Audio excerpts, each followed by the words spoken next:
মাননীয় প্রধানমন্ত্রীর প্রতি অনুরোধ, মাননীয় রাষ্ট্র ক্ষমতার মধ্যে যারা অধিষ্ঠিত তাদের প্রতি অনুরোধ, আমাদের সাথে কারো কোনো বিষয়ে দ্বিমত নাই। সমস্যা এক জায়গায়, আপনি লাখ পাঞ্জাবি পরেন, আমার নবীর শানে রিসালাতে এতটুকুন যদি আঘাত আসে, লাখো তরুণ তলোয়ারের নিচে নিজের মাথা ঝুঁকিয়ে দেবে। এটার মধ্যে আমরা দাঁড়ানো। আমাদের সাথে মাননীয়, শুধুমাত্র আপনারা দাড়ি টুপি দেখলেই মনে করেন উলামায়ে কেরাম, আমরাও মনে করি উলামায়ে কেরাম। আমরা যদি জিয়াউর রহমানের শানে দুই একটা কথা বলি, আমাদের বিএনপি যারা করে খারাপ লাগবে না? লাগবে কিনা বলেন বেটা?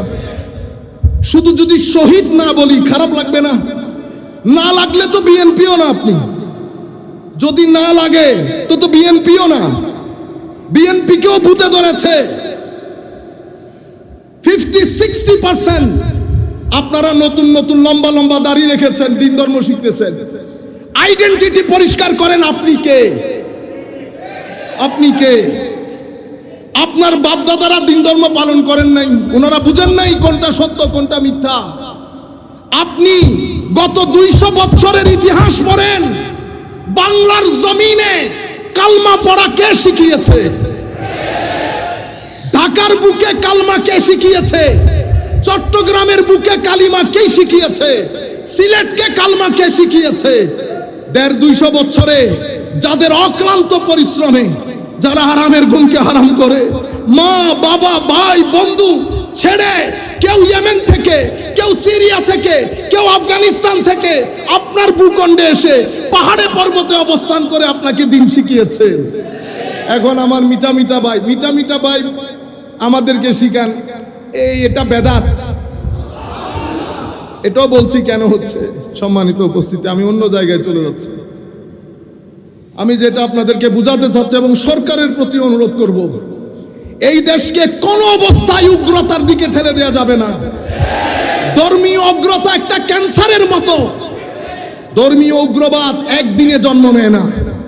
ধর্মীয় উগ্রবাদ শুরু হয় কনজারভেটিজম থেকে, অতঃপর সেটা ইনটলারেন্সের পর্যায়ে যায়, অতঃপর সেটা এক্সট্রিমিজম হয়, অতঃপর সেটা টেরোরিজম হয়। আপনি টেরোরিজমকে হত্যা করতে পারবেন না যদি কনজারভেটিজমকে হত্যা করতে না পারেন। কনজারভেটিজম কোত্থেকে আসে? বই থেকে, শিক্ষক থেকে, যারা বইয়ের মাধ্যমে, শিক্ষার মাধ্যমে ছেলেদেরকে শিখায় ঈদে মিলাদুন্নবী বেদাত যারা করে কাফের, শবে বরাত বেদাত যারা করে কাফের, মেরাজ বেদাত যারা করে কাফের মুশরিক। এদেরকে হত্যা করা সওয়াবের কাজ।